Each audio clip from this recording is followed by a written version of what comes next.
mesure. Donc, on va t'écouter, on ne te présente pas évidemment, mais on va t'écouter sur un objet sur lequel tu travailles depuis de nombreuses années, dont tu es une des spécialistes, qui est la question de l'esclavage, la question coloniale. Dans les colonies françaises, en l'occurrence, tu vas travailler sur les formes de l'esclavage, tu vas faire une communication sur ces formes de l'esclavage. Dans les colonies françaises, entre le XVIIe et le XIXe siècle. Je voulais aussi signaler que tu avais publié un ouvrage aux Atlantiques déchaînés il y a 6 mois environ, qui fait une synthèse autour de ces problématiques et qui est un ouvrage à la fois accessible, simple et dense, qui permet comme ça d'aborder ton travail pour ceux qui seraient rebutés par des approches plus denses ou plus développées. Voilà, donc c'est un usage pratique chez un éditeur qui est fort sympathique au demeurant, qui a une belle politique éditoriale et qui fait de beaux ouvrages, hein, et qui est Fabien Mariusacci, qu'on connaît puisqu'il a participé aussi à ce séminaire, participé à révolutionfrançaise.net, hein, et il est maintenant éditeur. Voilà, donc Florence, nous te donnons la parole. Euh, Tu as environ 1 heure devant toi, puis nous aurons 1 heure pour discuter, quand tu le veux. Merci. Je commence. Donc, je vais vous parler des formes d'esclavage successives dans le Nouveau Monde à partir de l'exemple des colonies françaises du XVIIe siècle lorsqu'elles ont débuté jusqu'au début du XIXe siècle, enfin, XIXe siècle en général. Et vous allez voir, parce que c'est une question qui m'est apparue intéressante à préciser pour comprendre les raisons et les objectifs des colons dans ces changements de forme d'esclavage. Alors, comme on le sait, je rappelle rapidement, le roi de France s'est intéressé tardivement à posséder des colonies et c'est poussé par Mazarin que Louis XIII a occupé, j'allais dire, mais fit occuper par les pirates et autres, et ensuite des colons, la Martinique et la Guadeloupe à partir de 1635. Hein. Puis Colbert poussa Louis XIV à obtenir la partie occidentale de l'île de Saint-Domingue, qui était espagnole, et que le roi d'Espagne lui céda en 1697. Depuis la découverte du Nouveau Monde en 1492, les autochtones de Saint-Domingue, que je n'appelle pas indiens parce que Christophe Colomb s'était vraiment trompé, il arrivait en Inde, alors il a appelé indien, et ma foi, c'est assez étonnant que le nom soit resté. Donc, il s'appelle maintenant les autochtones. Alors, les autochtones de Saint-Domingue avaient été massacrés dès le XVIe siècle, hein, par les découvreurs. Et puis, les colons espagnols avaient introduit la culture de la canne à sucre et des esclaves africains de traite depuis le XVIe siècle. Et un siècle plus tard, les terres étant épuisées, hein, c'est important de savoir cela, les colons espagnols les avaient abandonnés pour coloniser ailleurs. Donc le roi de France a acquis cette partie ouest de Saint-Domingue avec l'accord du roi d'Espagne et il l'a acheté, il a vraiment acheté, quoi. Alors, Louis XIV s'affirmait propriétaire des colonies et c'est lui, Louis XIV, qui les distribue gratuitement aux colons qu'il choisit au début. Hein. Ensuite, c'est leurs enfants, les enfants des colons, c'est l'héritage, etc. L'évolution de la population de Saint-Domingue a connu une énorme progression en moins d'un siècle. Alors, je rappelle quand même, parce que c'est intéressant, il y avait 5000 esclaves en 1697, ce qui montre que la colonisation française avait commencé déjà avant l'accord avec le roi d'Espagne. Donc 5000 esclaves en 1697, 15 000 en 1715, 450 000 en 1789. Et la population libre était d'environ 70 000 personnes en 1789. Hein. Alors, au XVIIIe siècle, Saint-Domingue devient le premier producteur de sucre et de café en Amérique. Le système permettait aux colons de faire fortune faire fortune à Saint-Domingue et l'île de Saint-Domingue est devenue la perle des Antilles, comme le disaient les colons. Alors pourquoi les îles étaient-elles recherchées? Je rappelle rapidement que c'était des prisons sur l'eau pour les esclaves qui limitaient leur volonté de fuir, parce qu'un esclave a tendance à fuir, hein, évidemment. Alors que sur le continent, la fuite était plus facile, plus aisée. Et les colons les appelaient, les colons français les appelaient les îles à sucre et à esclaves. C'est bien dit, hein, c'est clairement dit. Alors, je vais commencer par le premier système esclavagiste qui a été mis en place depuis le XVIe siècle. C'est mon premier point. C'est le système des bossales.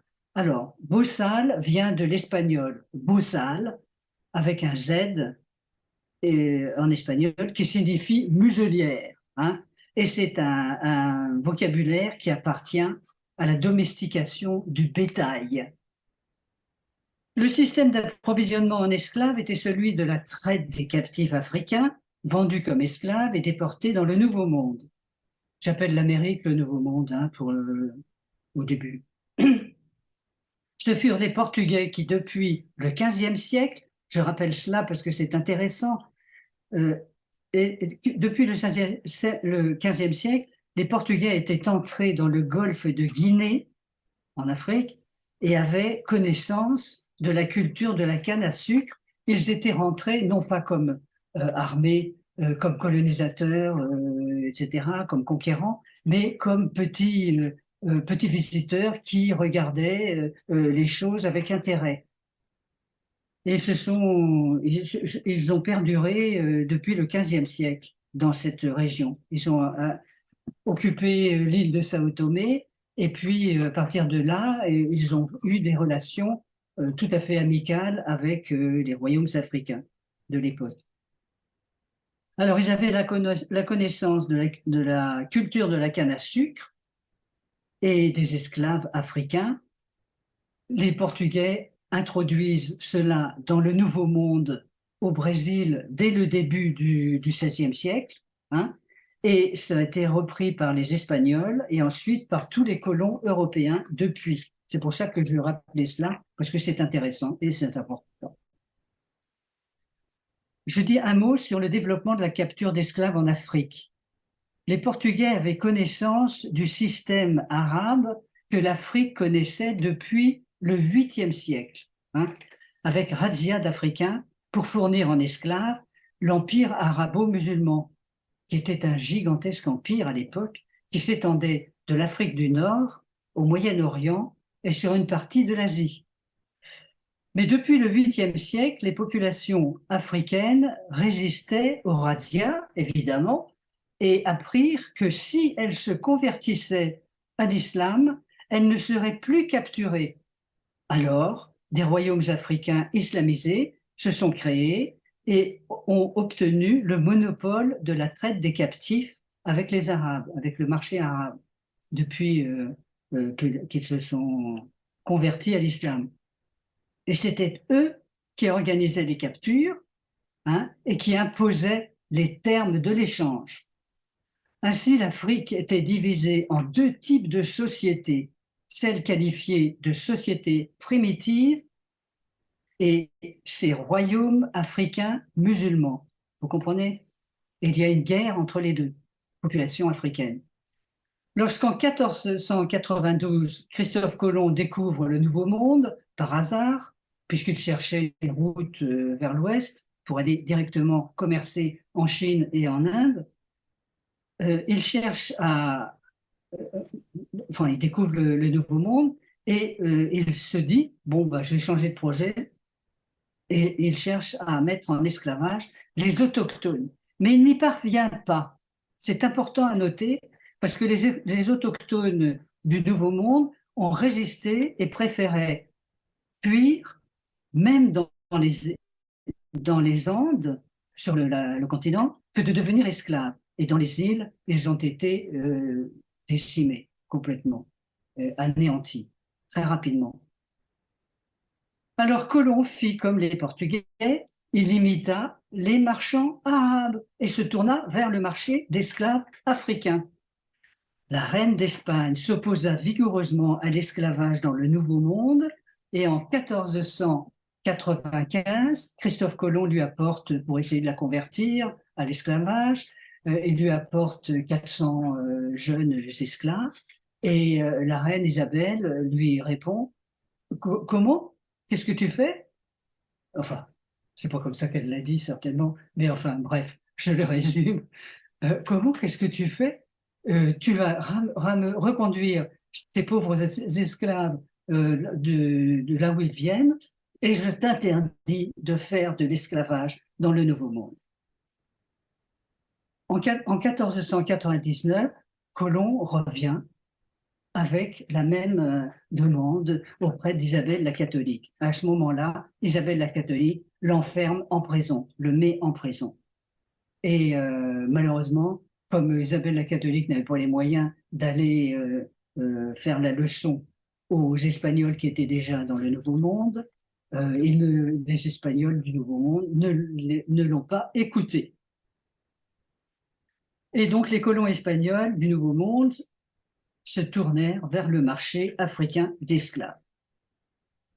Il est intéressant de préciser les termes de l'échange que ces royaumes africains musulmans imposaient aux négriers européens depuis le XVIe siècle. Les captifs s'échangeaient contre 3 produits essentiels. Des barres de fer qui venaient de Suède. Or, la Suède n'avait aucune colonie dans le Nouveau Monde. Hein. Des fusils qui venaient d'Angleterre au XVIIIe siècle pour faire la razzia, car l'Afrique ne produisait pas d'armes à feu. Et troisième produit, des tissus qui venaient de l'Inde, dont la réputation était très ancienne. Aucun de ces produits ne venait du royaume de France, et cette traite n'a certainement pas enrichi les produits français, mis à part la production de bateaux spéciaux pour la traite qui partaient des ports atlantiques français, évidemment. Après les violences de leur capture et du voyage, les bossales vendus sur les marchés étaient destinés aux rudes travaux de la canne et du portage à dos d'hommes et de femmes, car les maîtres n'avaient pas investi dans l'achat de mulets ni dans l'aide au travail manuel. Tout était fait à la main ou aux pieds dans ce secteur de culture. Les bossales avaient connu la liberté avant leur capture et étaient livrés à un processus de déshumanisation complète et devaient apprendre une langue nouvelle, le créole. Choisis jeunes, leur durée de vie était en moyenne entre 10 et 15 ans.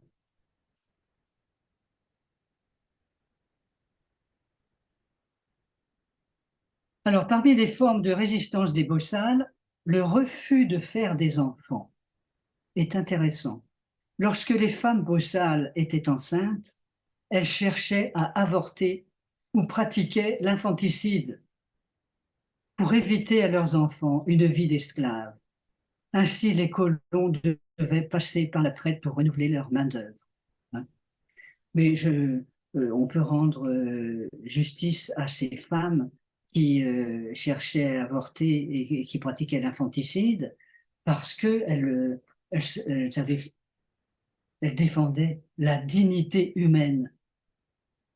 La traite des captifs africains et le système des bossales dans le Nouveau Monde va créer la raréfaction de la population africaine en Afrique.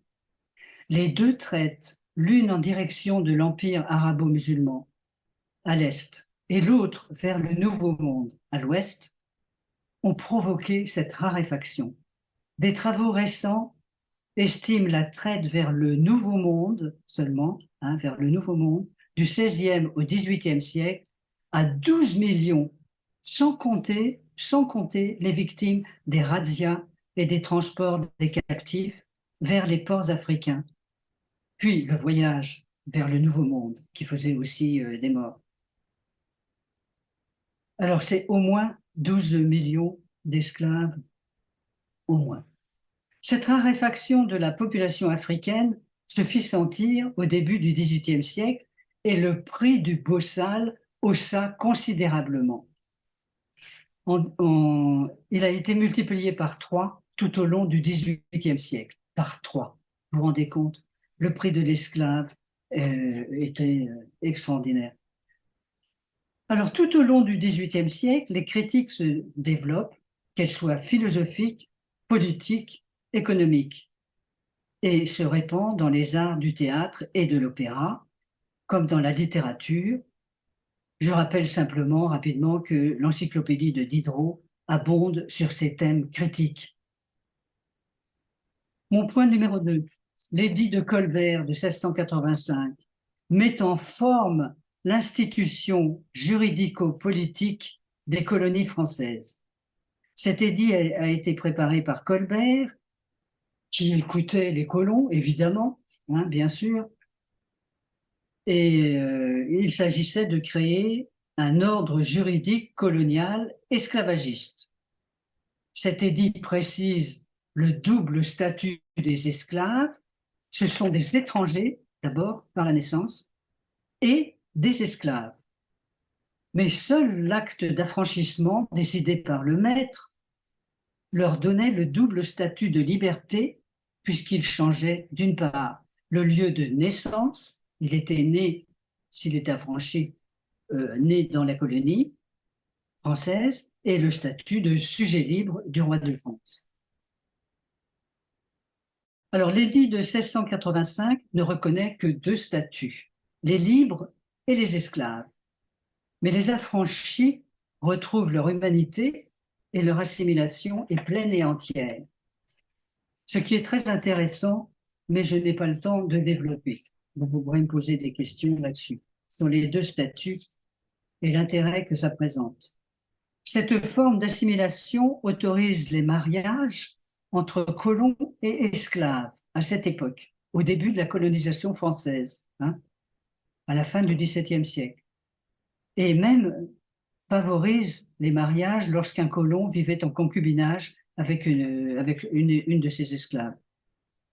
Les enfants métissés et légitimes, parce que le mariage légitimait la femme esclave, sont considérés juridiquement comme ingénus, c'est-à-dire nés libres.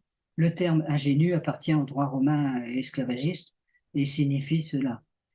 Ainsi, l'édit de 1685 est indifférent à la couleur. Il autorise le mariage entre couleurs et donc le métissage. Notons que cette indifférence à la couleur apparaît difficile à accepter à cause du préjugé dominant selon lequel le racisme aurait existé depuis le début du colonialisme. En fait, dans la seconde moitié du XVIIIe siècle, les colons français qui recevaient les terres du roi étaient jeunes et épousèrent des femmes esclaves parce que, d'une part, elles leur plaisaient et d'autre part, ils ne craignaient pas d'avoir une descendance métissée. Les enfants légitimes et métissés formèrent une nouvelle catégorie de colons métissés qui se multiplient au XVIIIe siècle. Certains de ces colons métissés retournaient en France après avoir fait fortune et notez bien que leurs enfants des 2 sexes, riches et métissés, faisaient leurs études en France et pouvaient s'y marier dans des milieux nobles ou riches. La France ne connaissait pas non plus le racisme. Troisième point, l'apparition du préjugé de couleur dans la société coloniale au XVIIIe siècle.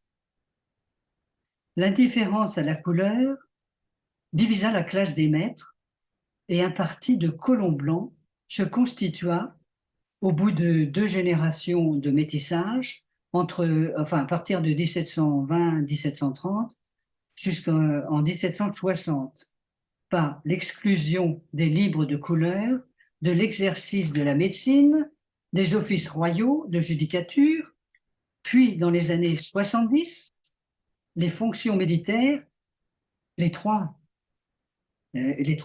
offices sont réservés aux colons blancs et non plus aux métissés. Le vocabulaire change et les actes notariés mentionnent l'origine et le degré de métissage. 2 degrés de couleur étaient introduits, le croisement entre blanc et noir appelé mulâtre et celui de blanc et de mulâtre appelé carteron. Yannick? Les livres de couleur reçurent la dénomination générale de sans-mêlés. Les théoriciens ségrégationnistes, comme au XVIIIe siècle, comme Palissot de Beauvois, Hilliard d'Auberteuil ou Moreau de Saint-Méry, je vous donne les 3 noms des grands théoriciens ségrégationnistes de cette période, publièrent à l'usage de la colonie et non de la France des livres qui justifiaient ce qu'ils appelaient d'un terme nouveau le préjugé de couleur. Ces théoriciens justifient ce préjugé de couleur nécessaire à leur société esclavagiste, qui est fragile, disent-ils, à cause du faible nombre des colons par rapport à celui des esclaves.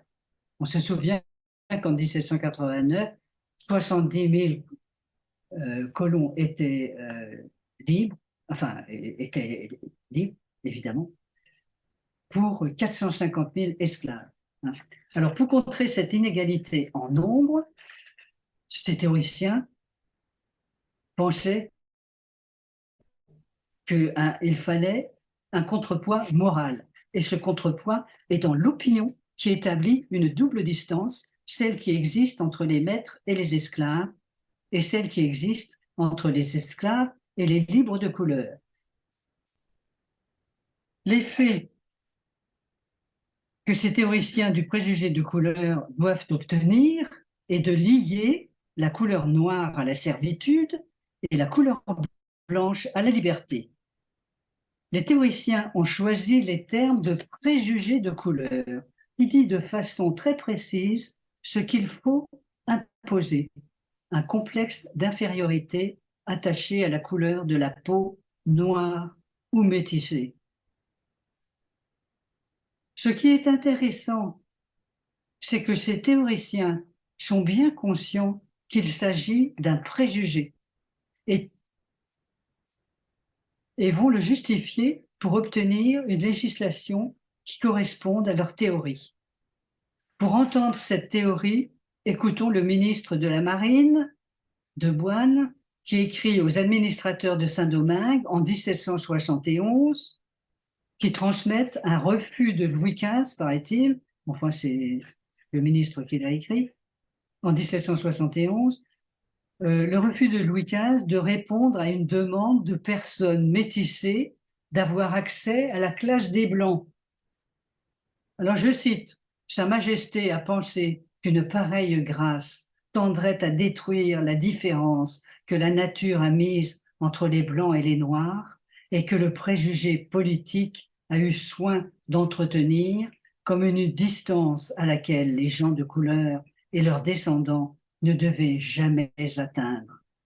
Préjugé d'autant plus utile qu'il est dans le cœur même des esclaves et qu'il contribue principalement au repos des colonies. Sa Majesté est déterminée à maintenir le principe qui doit écarter à jamais les gens de couleur et leur postérité de tous les avantages attachés aux Blancs. » Alors rappelons que la méthode de la pensée des Lumières consiste à combattre les préjugés. Et les théoriciens du préjugé de couleur le savent et s'opposent aux Lumières très clairement en utilisant le terme de préjugé de couleur. Leur théorie est une déclaration de guerre éthique et politique aux Lumières. La classe des colons métissés s'est multipliée de la fin du XVIIe et tout au long du XVIIIe siècle, entraînant l'essor de la production non seulement de sucre, mais aussi de café, l'indigo et le tabac, essor considérable dans cette période qui va provoquer une division dans la classe des colons entre les nouveaux métissés et les colons qui se proclament blancs. Le parti blanc et le parti des libres de couleur se fait la guerre.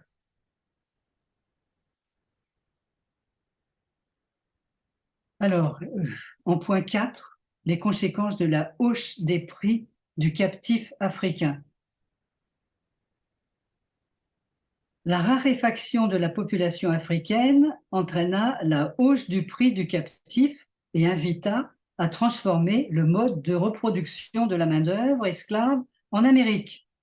Le milieu des colons envisagea 3 solutions. Faire de l'élevage d'esclaves sur place dans les colonies d'Amérique. L'expression est la leur. Hein. Faire de l'élevage d'esclaves sur place dans les colonies d'Amérique. Cette solution était onéreuse car il fallait transformer le système de la plantation en s'occupant maintenant de créer des familles, d'élever des enfants à l'esclavage, de prendre soin de la main-d'œuvre, mais aussi d'investir dans l'aide au travail manuel, ce qui n'avait pas été fait jusque-là.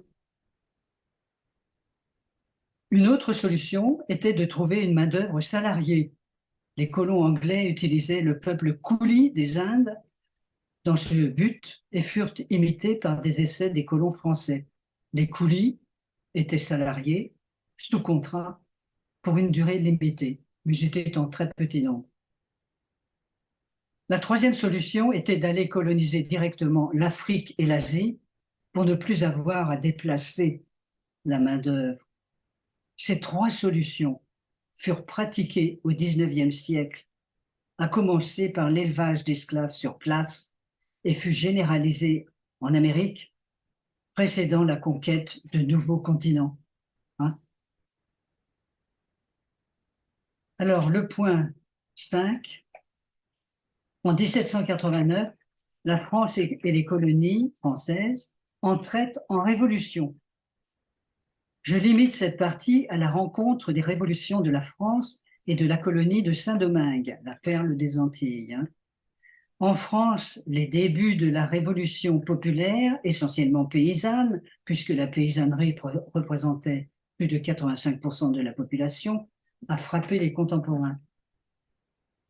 Le rétablissement des États généraux, qui affirmait le retour de la souveraineté populaire, fut suivi de l'immense jacquerie de juillet 1789, qui prit le pouvoir local, puis créa dans les villages une garde communale armée pour se défendre contre la répression royale et exposa son programme d'en finir avec la seigneurie et son système de rente et autres droits féodaux. N'obtenant pas de réponse en 1789, la paysannerie lutta jusqu'en 1793, date de l'obtention d'une réforme agraire. Hein. Et elle continua les jacqueries, à raison de 2 jacqueries par an en moyenne, hein, entre 89 et 93, pour enfin obtenir une législation agraire avec la Convention montagnarde. La paysannerie fut la grande bénéficiaire de la Révolution française et les grands perdants, comme on le sait, furent le clergé qui perdit tous ses biens nationalisés dès 89 et la seigneurie qui perdit une très grande partie, les 3/4 de ses biens en 93.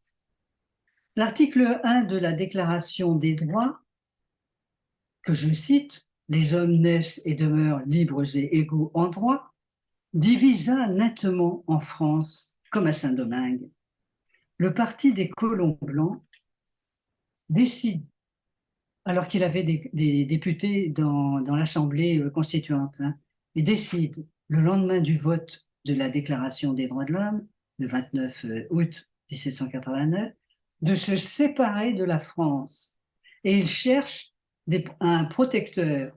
Et il hésite, ce parti colonial blanc de Saint-Domingue, il hésite entre les Anglais et les Espagnols, tandis que les esclaves se réjouissent de ce même article et s'en réclament.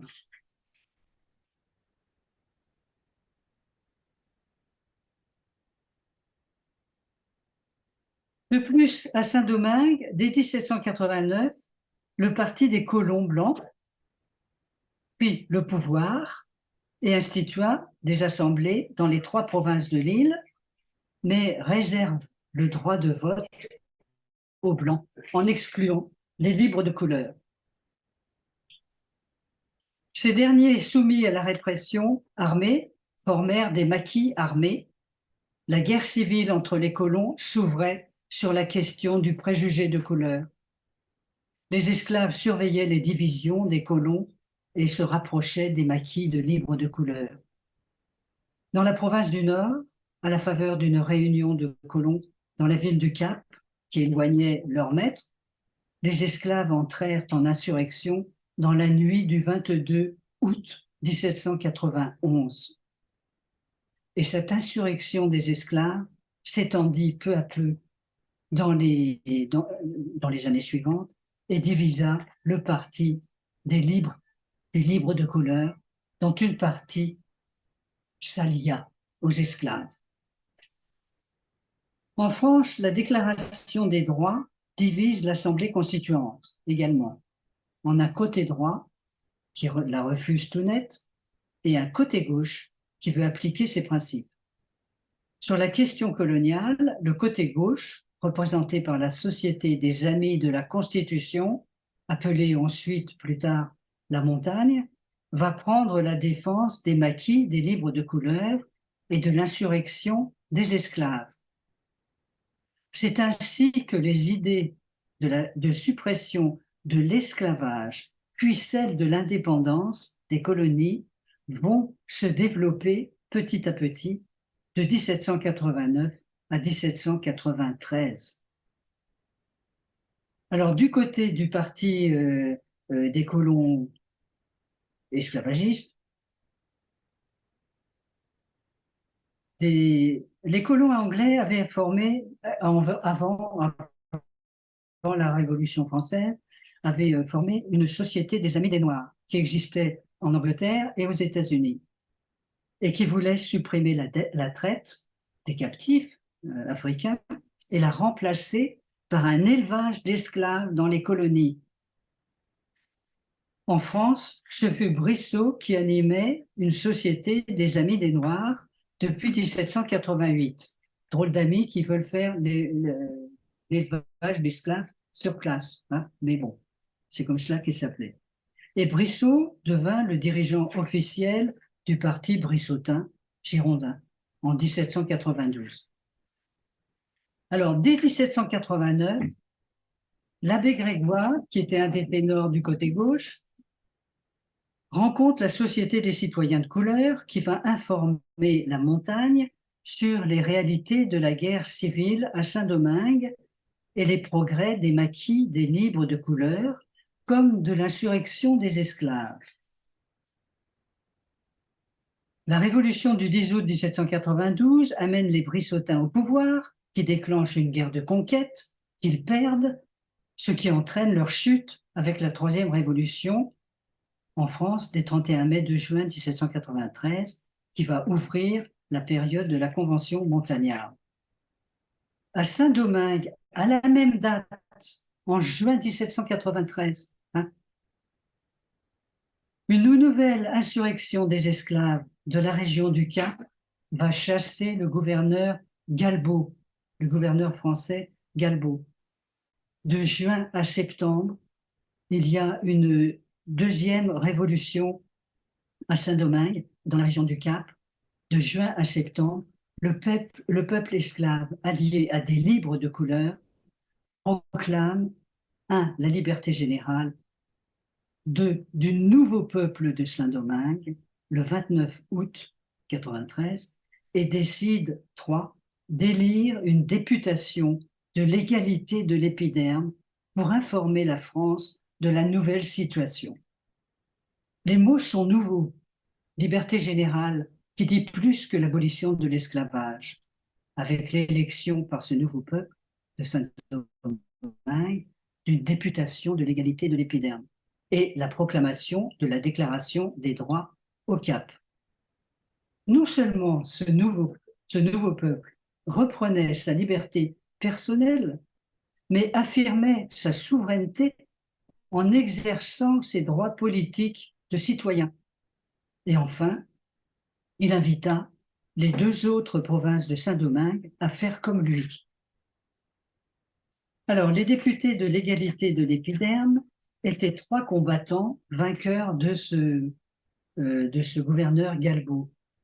Un noir, Jean-Baptiste Bellay, un métis, Jean-Baptiste Mills, et un blanc, Louis Dufay, pour bien faire comprendre que ce nouveau peuple décidait de son avenir. Et l'égalité de l'épiderme, c'est évidemment les noirs, les blancs et les métis.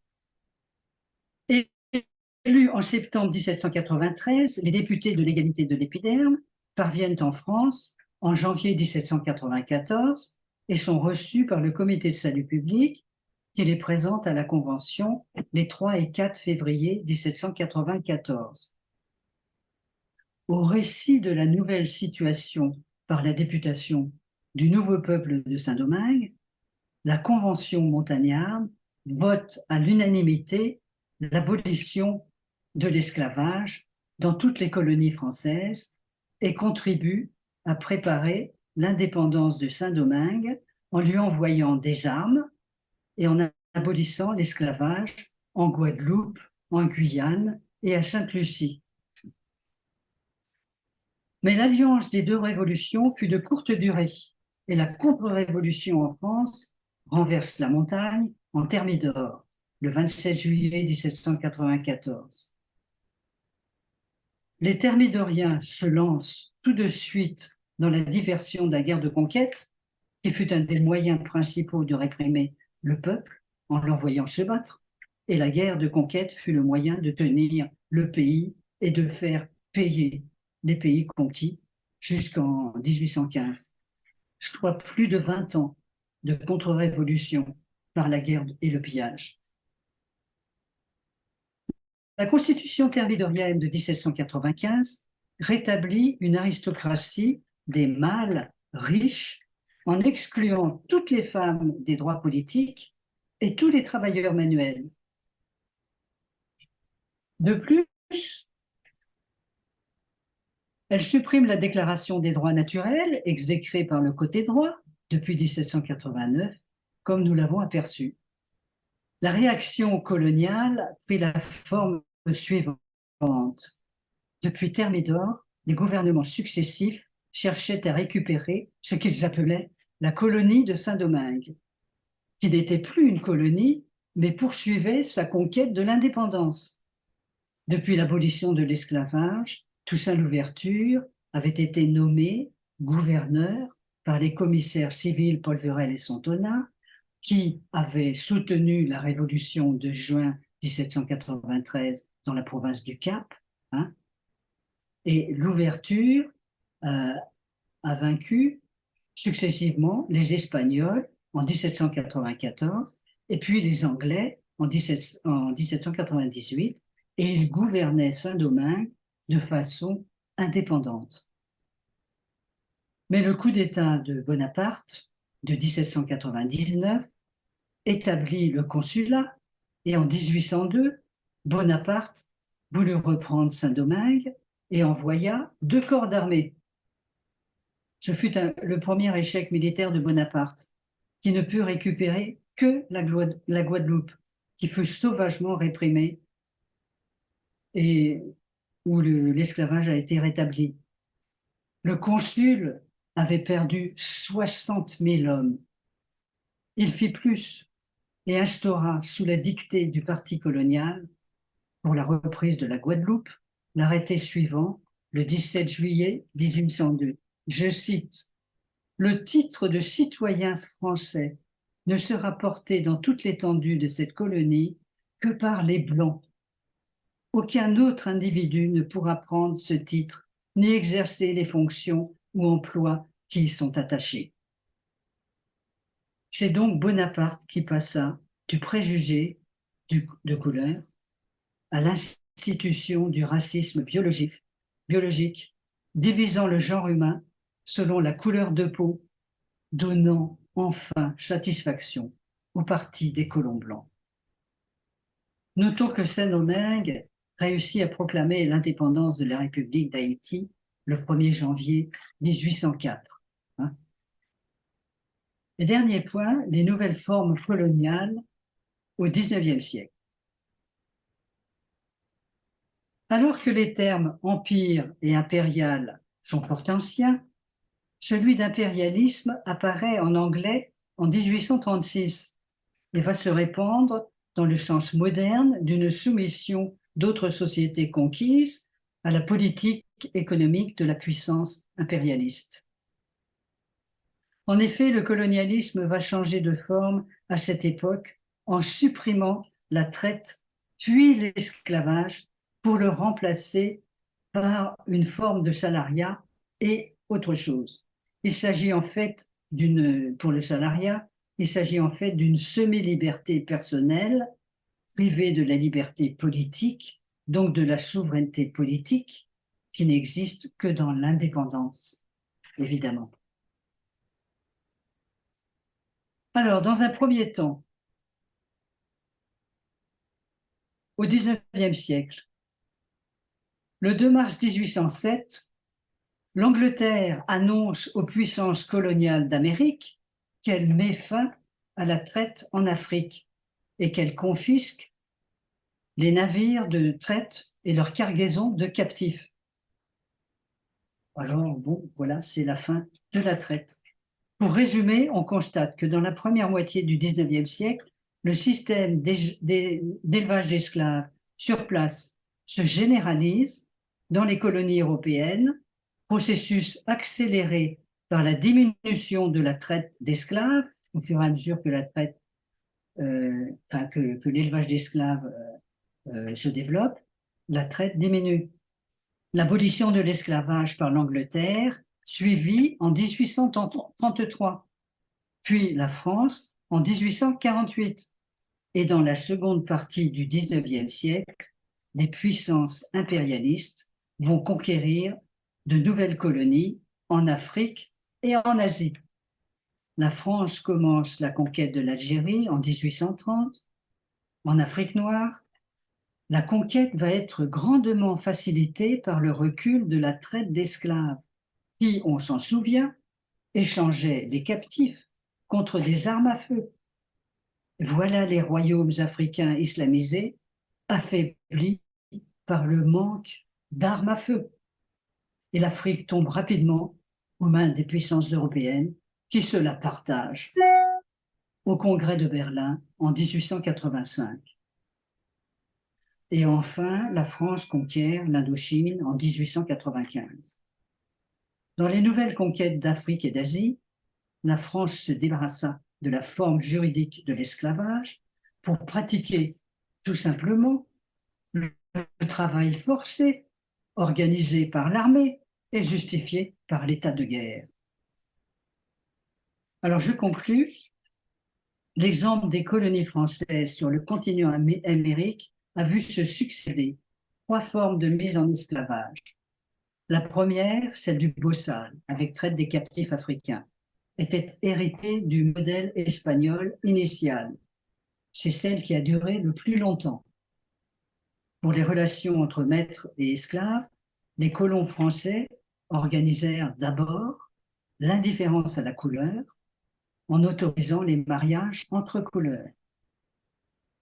Tout au long du XVIIIe siècle, le nombre des colons métissés se multiplie et provoque chez les colons blancs un rejet qui s'exprime par le préjugé de couleur. La période révolutionnaire connaît la guerre civile entre colons blancs et colons métissés et l'insurrection des esclaves à Saint-Domingue en toile de fond qui aboutissent à l'indépendance d'Haïti en 1804. Du côté des colons, ce fut la fin de l'indifférence à la couleur et le choix du racisme biologique en 1802. Le racisme biologique affirme une supériorité de la race blanche reposant sur une prétention scientifique. L'avantage de ce racisme est de faire croire au petit peuple blanc de supprimer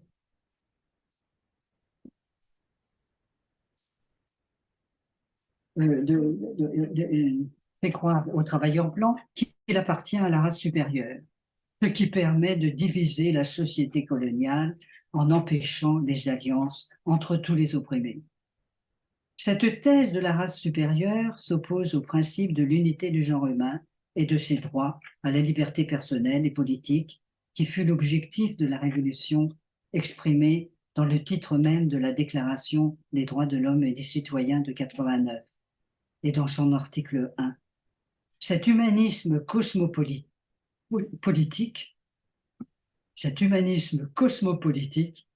que portait la Révolution française fut combattu par la nouvelle physique sociale des économistes physiocrates qui se prétendaient scientifiques, mais qui limitaient déjà, au XVIIIe siècle, la liberté à la sphère économique et non plus aux membres du genre humain. Mais la sphère économique exige, comme on le sait, une liberté illimitée, bien plus précieuse aux yeux de ces économistes que celle de l'humanité. Je vous remercie de votre attention. Merci, merci Florence pour ton exposé, la synthèse que tu as proposée. Alors, j'aurais des questions sur des points particuliers que tu as évoqués, sur lesquels tu nous as invités aussi à débattre, mais peut-être donner la parole aux autres membres du séminaire. Tu as en particulier fait allusion rapidement à l'encyclopédie et à la question du préjugé, et comme Éric Ménard est là, qui va venir nous parler dans quelques mois de cette problématique de l'encyclopédie, du colonialisme et de l'esclavage. Je voulais lui demander simplement à Éric s'il avait un point sur lequel il voudrait réagir, hein, par rapport à cette problématique de l'encyclopédie que tu as mis en avant. Enfin, je ne sais pas si Éric nous entend et s'il peut prendre la parole. Bon, visiblement, il est pas tout à fait connecté. Alors, j'avais une question plus. Tu as mis en avant dans tout le cours de ton exposé la question du rôle des courtiers africains dans la maîtrise de l'échange, et qui jouent un rôle fondamental. Et on sait que cette place des courtiers africains dans l'échange a pendant très longtemps été invisibilisée ou ignorée, et en particulier par les abolitionnistes à la fin du XVIIIe siècle, hein, qui faisaient de l'esclavage un objet politique sur lequel il fallait, euh, pour le combattre, focaliser l'attention sur l'Européen et mettre de côté l'Afrique. Est-ce que tu peux nous rappeler un peu comment des travaux où où cette émergence, hein, l'émergence de cette problématique du rôle des Africains et dans l'action de la traite a été traitée? Est-ce que là, c'est pas du côté des anthropologues que ces problématiques ont été mises en avant?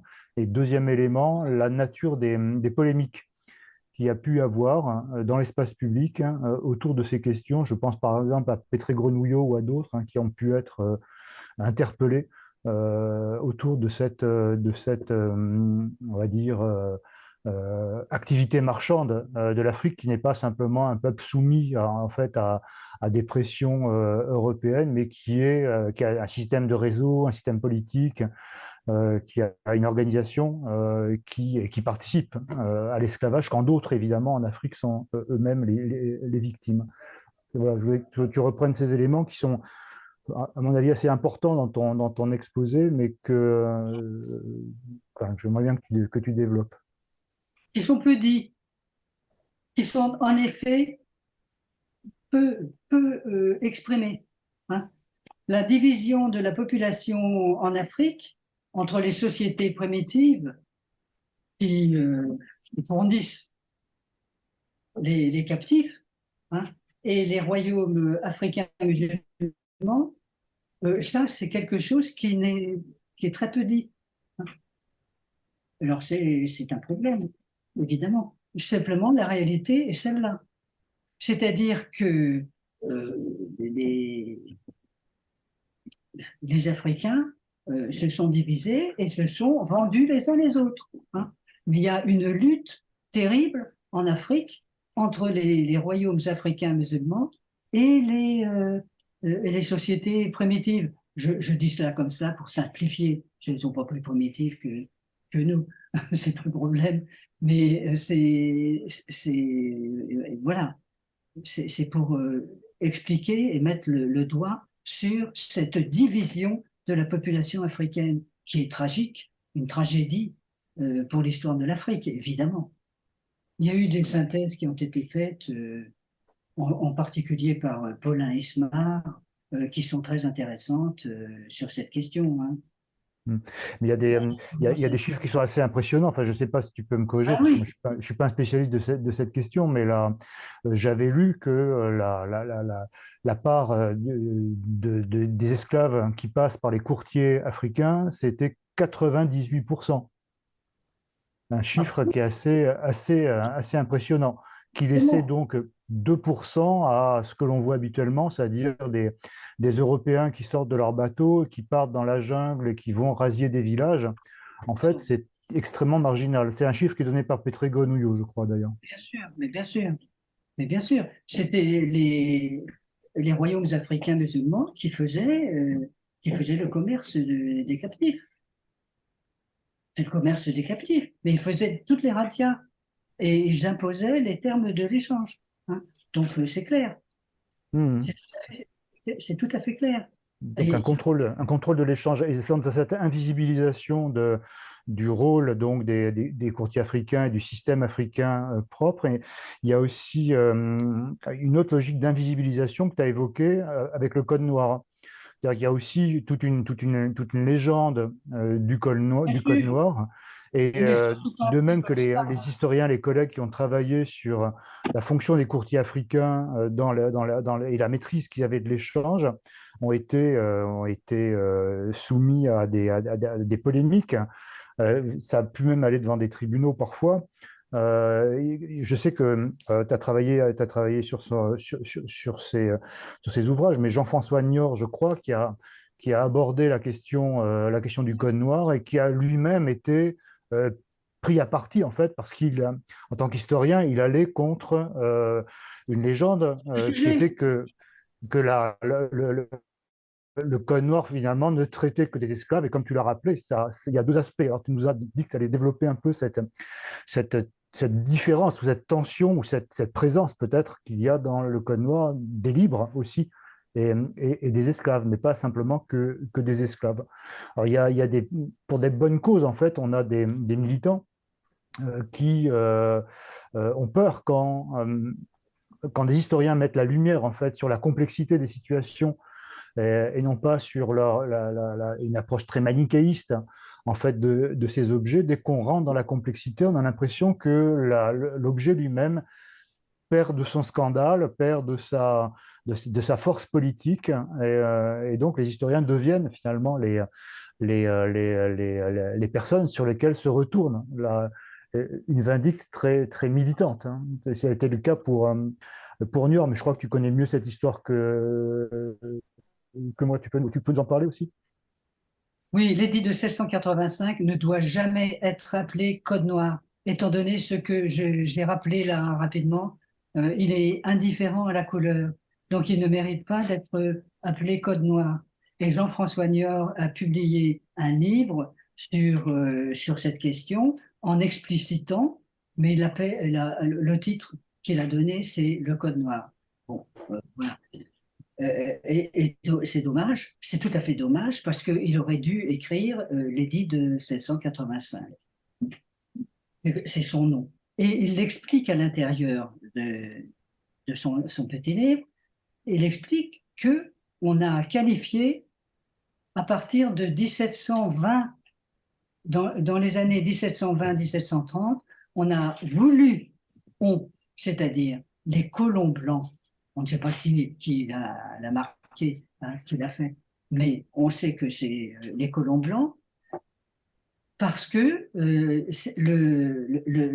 une publication récente de l'édit de 1685 a été imprimée avec au crayon, enfin au stylo, à la plume, code noir. Hein. Donc c'est tout à fait clair. C'était en 1723 ou en 1718 que déjà il y avait cette volonté des colons blancs de transformer le droit, le système juridique de la colonie, évidemment, de façon à obtenir ce qu'ils voulaient, c'est-à-dire une,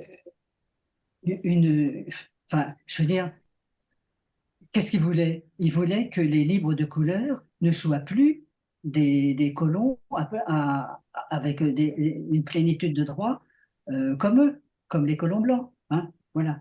Donc, ils ont commencé à faire cela. Et il ne faut pas appeler l'édit de 1685 le Code noir. C'est évident.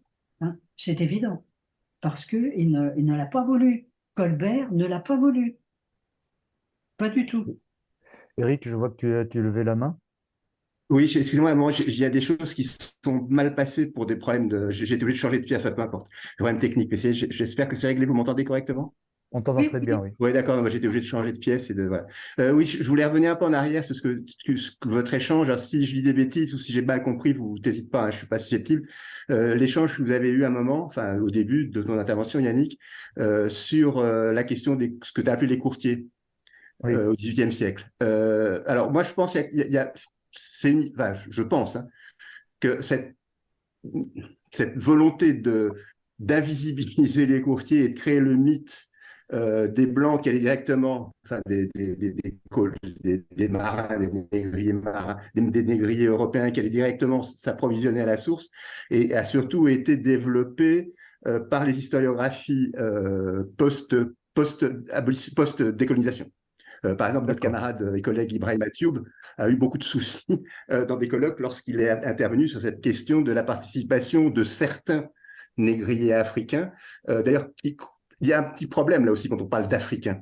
Par exemple, il y a un Qu'est-ce petit que ça veut problème. dire un Africain? C'est C'est comme assez si grand l'Afrique. voilà, c'est puis ça, Et par les exemple, moi, je Africains, peux me définir c'est nous simplement qui. comme européen, Hmm. mais je me distinguerais probablement d'un Suédois à un moment ou à un autre, ne serait-ce que par la langue que j'emploie. On peut dire au moins la même chose, d'ailleurs, on peut dire au moins la même chose pour les Africains qui ne se vendaient pas entre eux, mais qui vendaient ou qui avaient des conflits et qui vendaient des gens qui étaient. Alors bon, je ne vais pas développer, c'est un peu long. Mais enfin, vous voyez, il y a quand même cette idée-là aussi qui est reprise, y compris par Voltaire, et qui est une idée raciste qui permet de dire, bah, finalement, ces gens vendent leurs enfants, ces gens se vendent entre eux. Or, on sait que le système d'échange est beaucoup plus complexe. Alors, ce que je veux dire sur la question de la participation de négriers, voire de royaumes négriers qui se constituent au XVIIIe siècle dans la traite, ça apparaît quand même, alors à la fois dans des gravures, dans des récits qui sont publiés au XVIIIe siècle, et surtout, ça apparaît aussi, et c'est sur quoi j'ai le plus travaillé, sur les récits, et notamment sur le plus célèbre d'entre eux pour le XVIIIe siècle, qui est celui de Ladao Cuyano, qui raconte effectivement qu'il passe par différentes mains et que ces mains sont des mains, je dirais, indigènes, des mains africaines, jusqu'au moment où il va être monté à bord. Et là, d'ailleurs, il aborde la question des langues diverses qui sont parlées sur le navire. Donc moi, je pense que cette relative invisibilisation des intermédiaires ou des négriers africains, il y a aussi une image que j'avais utilisée en formation, qui est assez connue, où on voit négrier de Gorée. Non, c'est pas négrier le mot, c'est marchand d'esclaves de Gorée. Et marchand d'esclaves est écrit au singulier. Et j'avais demandé aux stagiaires avec lesquels je travaillais cette image, à votre avis, quel est le marchand d'esclaves de Gorée? Alors, vous connaissez l'image hein, très probablement, elle est assez simple à décrire. On voit un marchand d'esclaves, un Africain, enfin en l'occurrence quelqu'un qui est de Gorée, qui est habillé, qui a une lance, qui est habillé avec une robe, une indienne, et qui est en train de discuter avec un négrier européen du XVIIIe siècle. Et derrière lui, il y a deux esclaves. Alors eux, on les identifie comme esclaves, non pas à la couleur de leur peau, mais au fait qu'ils sont enchaînés, enfin qu'ils ont des bracelets aux chevilles et que l'un porte un poids et donc, ce que je fais remarquer aux étudiants, et ce que je remarquais plutôt, c'est que les étudiants, quand on leur demandait qui était le marchand d'esclaves de Gorée, c'était d'emblée blanc, qui était pour le marchand d'esclaves de Gorée. Or, le marchand d'esclaves au singulier de Gorée, et c'est conforté par le texte qui accompagne la légende, c'est bien cet Africain qui est présent et qui fait ce trafic, qui participe à ce trafic négrier d'intermédiaire. Voilà, j'étais peut-être un peu long cette question, mais ça me paraissait important. Quant au mot code noir, là aussi, il est très complexe à utiliser parce que selon maintenant dans l'usage, et ça a été dit, dans l'usage, on associe le Code noir à 1785, mais en fait, ce qui est appelé au XVIIIe siècle le Code noir, c'est un ensemble de textes, dont le 1785, mais bien d'autres textes qui vont, y compris juste tout au long du XVIIIe siècle, et qui vont progressivement mettre en place cette barrière de couleur qui a été évoquée par... Voilà, j'ai fini, excusez-moi d'avoir peut-être fait un peu Ah long. non, merci Eric pour toutes ces précisions. Il y a Christine qui demande la parole, je la vois là-bas. Oui, merci. Alors voilà, je voudrais souligner le travail qu'avait fait, enfin il est aujourd'hui décédé, hein, Haris Memel Fauté, qui est un Africain de Côte d'Ivoire et qui a fait un énorme pavé sur l'esclavage lignagé africain et l'anthropologie des droits de l'homme. Et lui-même, il a rendu visible toutes ces responsabilités des Africains dans son propre pays, dans son propre lignage ailleurs, etc. Et ça s'est très très mal passé. Il a été menacé de mort tout le temps. Et ça n'est très très mal sorti, en tout cas, quand il a soutenu sa thèse. Enfin, quand il a soutenu sa thèse, ça s'est très bien passé, mais il y avait des Africains dans son jury. Voilà. Alors, tout ça, c'est quelque chose qui n'est toujours pas, qui n'était pas accepté. Il est mort en 2008, hein, qui n'était pas accepté il y a quand même très peu de temps, et je doute que c'est beaucoup changé. Mais je vous renvoie, son bouquin est La présence africaine, et moi, j'ai assisté à sa thèse il y a 25 ans. C'était extrêmement intéressant, et c'était justement la prise de conscience de la responsabilité des Africains. Lui, il l'avait fait à travers la linguistique aussi, hein, à travers les mots d'esclaves qu'on retrouvait dans les dialectes, enfin dialectes, ou dans les langues africaines, et il en avait pris plusieurs, etc. Enfin, il a fait des travaux comme ça. Sur le sujet, c'est bien quand même parce qu'on ne peut pas dire que les Africains soient très nombreux, mais dans ce type de travail. Hein. Et lui, il a été au Collège de France ensuite, et il avait une culture très importante, française aussi, hein, et ça c'est important pour pouvoir le citer. Il n'était pas uniquement sur ses Crous, c'est ça. Bon. Et voilà.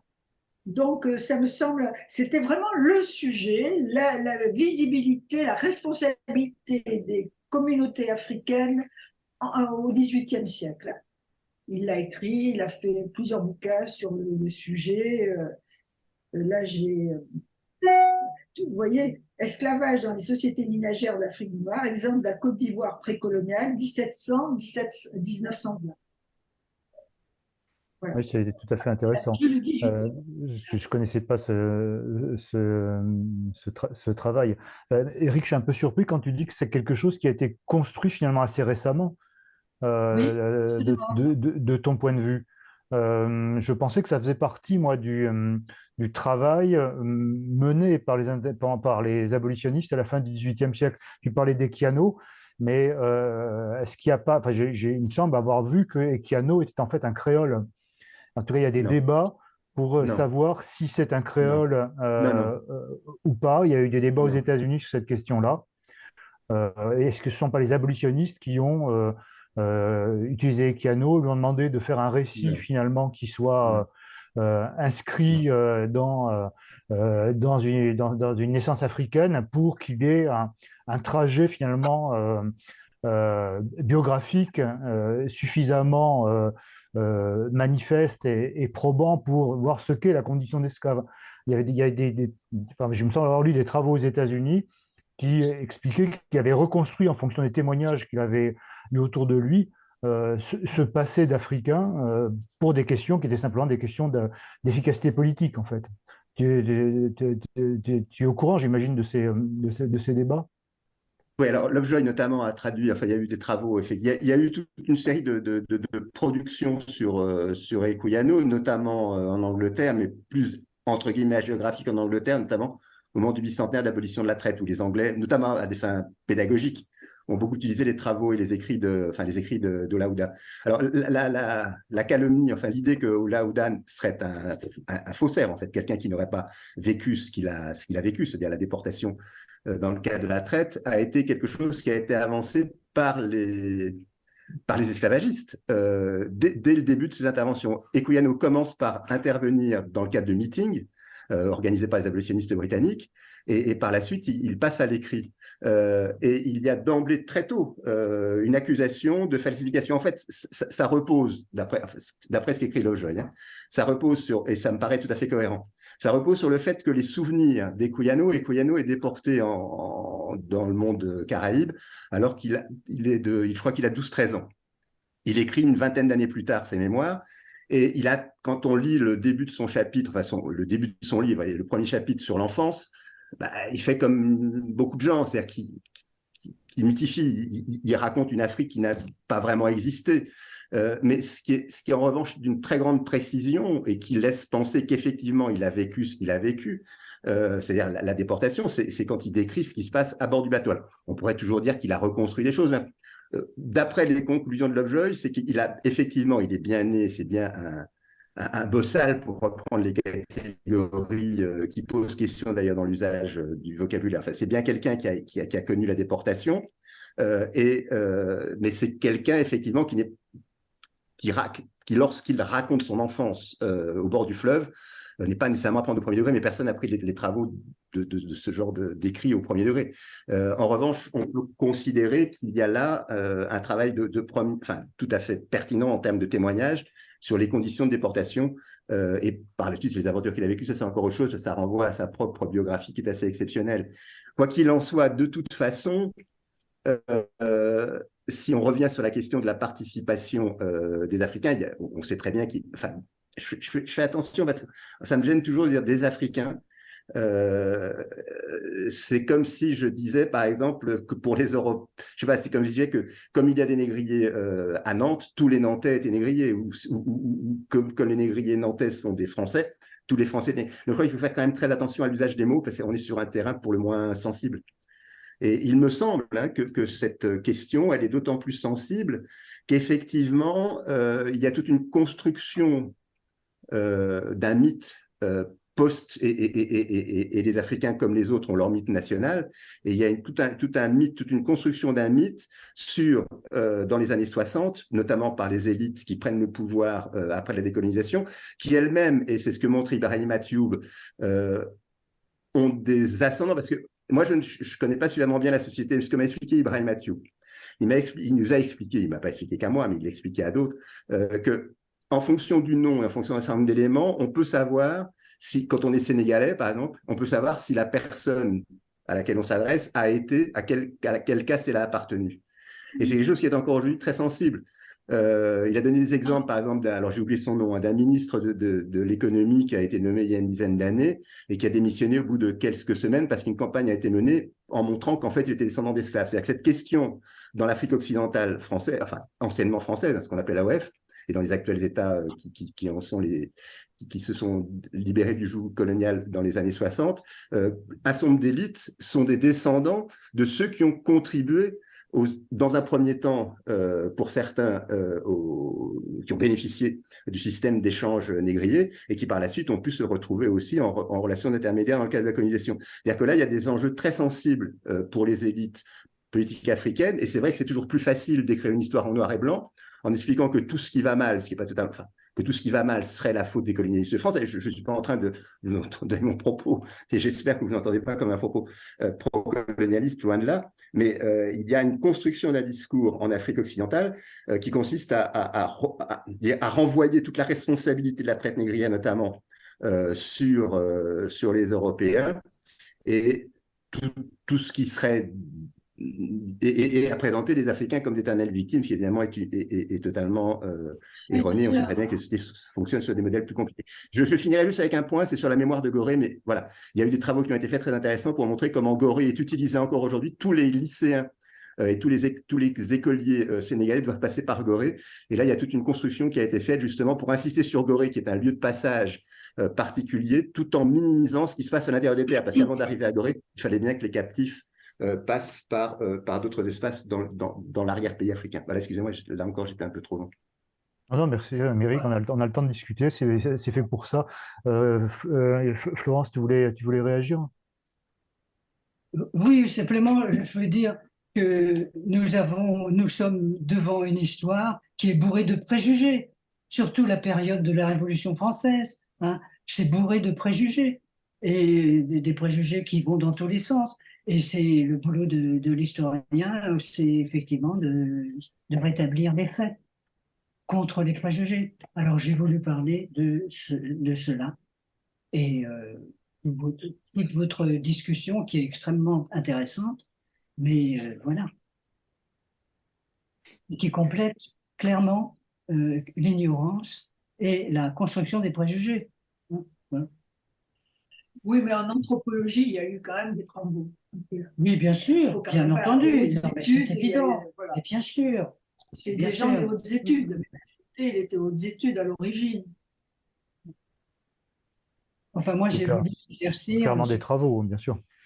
que c'était que La, la question n'est pas qu'il y a, enfin, il y a des travaux d'universitaires et des recherches qui ont été faites, mais après, il y a la question de la réception de ces Oui, oui. travaux et aussi la manière dont l'espace public mondial, en fait, a retravaillé cette question de cette question de l'esclavage qui est devenue, à l'échelle mondiale, hein, une question particulièrement vive, ce qu'elle n'était pas de cette manière-là il y a quelques années. Donc là, ça paraît bizarre, c'était une histoire lointaine, en fait.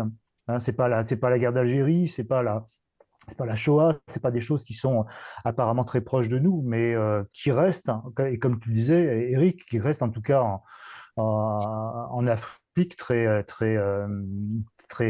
présente, en fait, puisqu'on le retrouve encore aujourd'hui dans la distribution du pouvoir, visiblement, hein, et des impacts, des traces, hein, de cette histoire. Hein. Mais bon, enfin, vu de France, j'ai l'impression d'avoir des massifs anciens, en fait, avec des rejeux de failles liés à la demande sociale, liés à des tensions politiques qui font que le volcanisme reprend alors que finalement il a été, sinon atténué, du moins masqué pendant fort longtemps. Enfin, je ne sais pas si c'est une impression comme ça qui m'est propre, hein, ou si c'est quelque chose qui sont documentés, cette chronologie en fait des ressurgissements de ces questions qui sont aussi des questions mémorielles en fait, hein, et pas simplement des questions historiques, d'où les tensions qu'il y a entre les deux. Florence, oui, tu vois que tu lèves la main.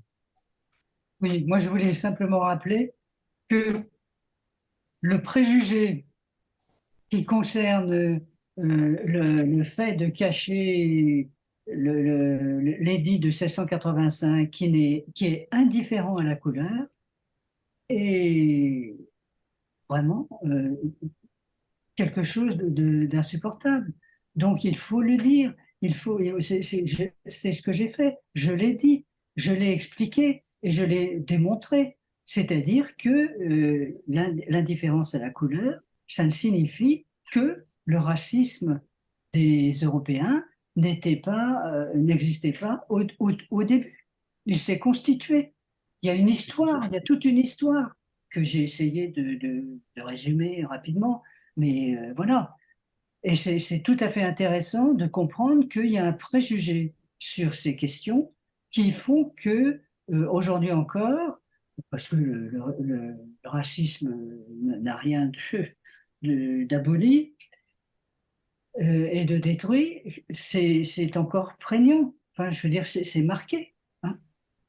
On ne veut pas entendre qu'il ait existé une indifférence à la couleur, alors que les, depuis l'édit de 1685, qui est le plus ancien édit de la politique française, du roi de France, hein, et qui va durer quand même jusqu'à Bonaparte, qui va établir le racisme biologique, c'est quelque chose d'intéressant, hein, je pense. tout à fait. Est-ce qu'il y a des questions, hein, puisque là, on est en train de... Je vois, c'est Suzanne, non? Tu levais la main? Oui, tu levais la main, Suzanne. Vas-y, mets ton micro, parce que tu l'as, il est débranché. Oui, bien sûr. Salut, Suzanne. Euh, Ah, salut. bonjour.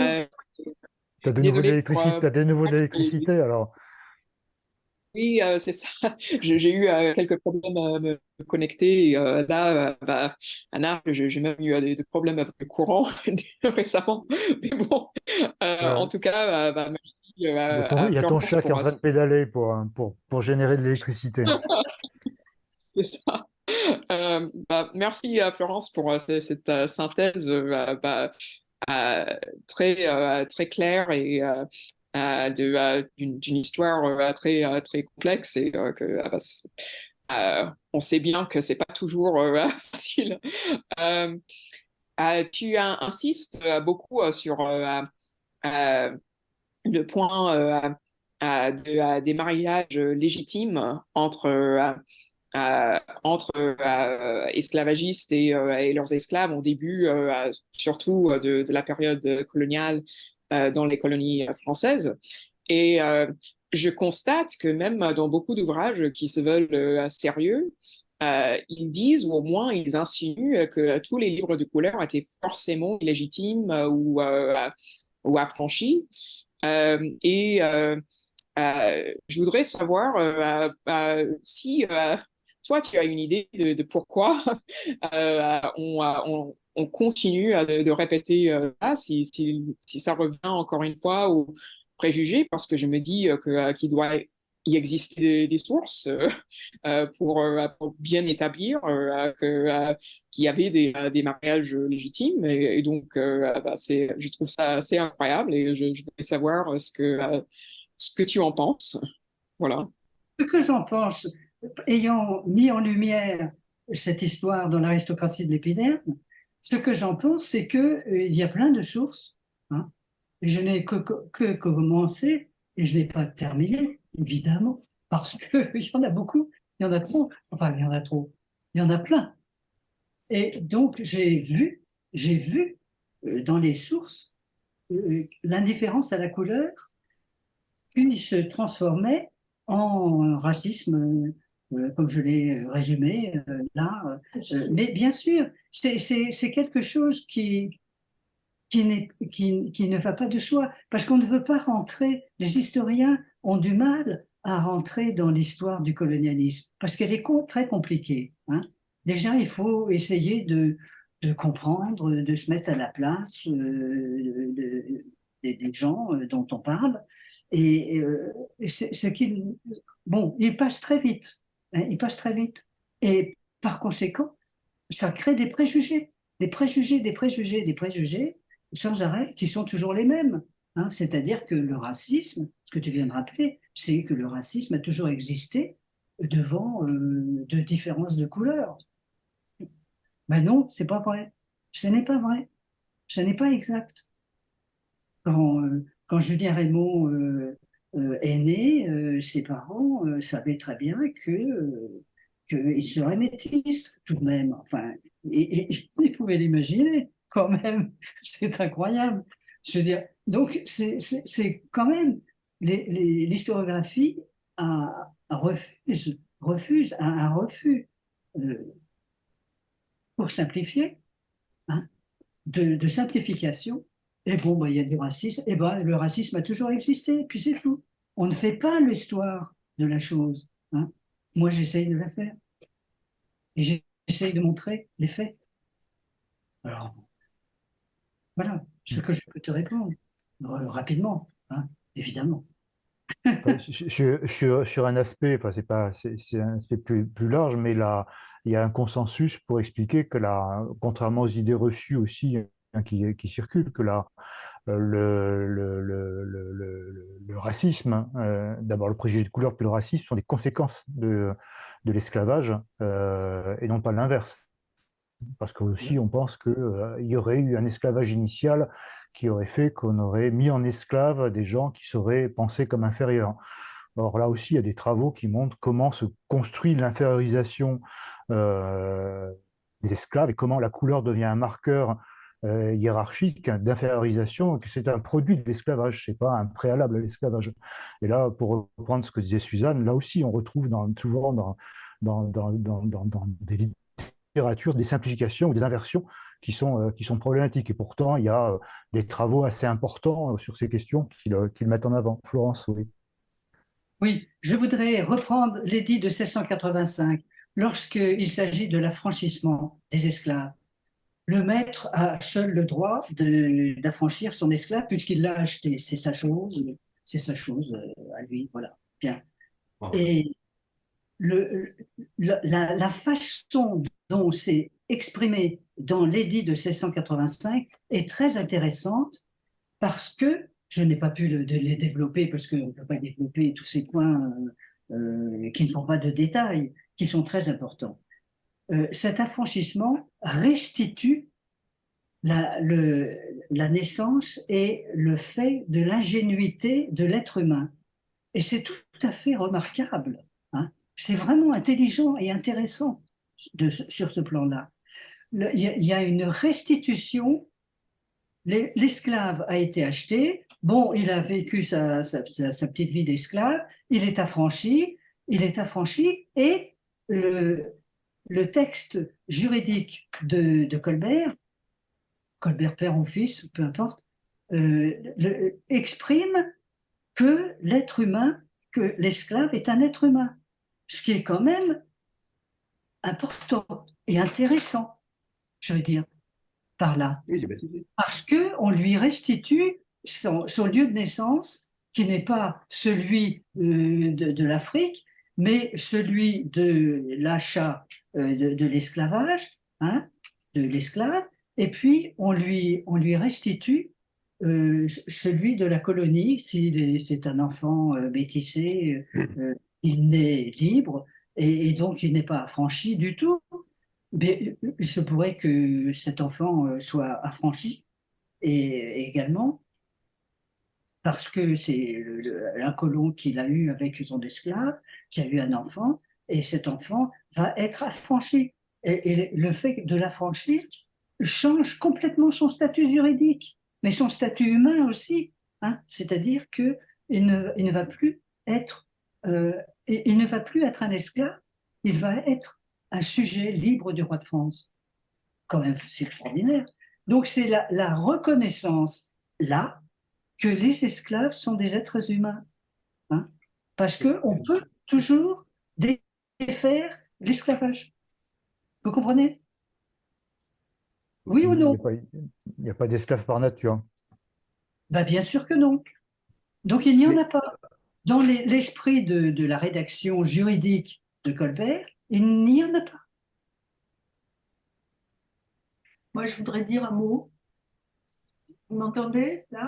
Mais Christine, Et, j'ai lu récemment, il y a 2 ans, et je ne l'ai pas sous la main, hein, le livre sur une biographie de Général Dumas,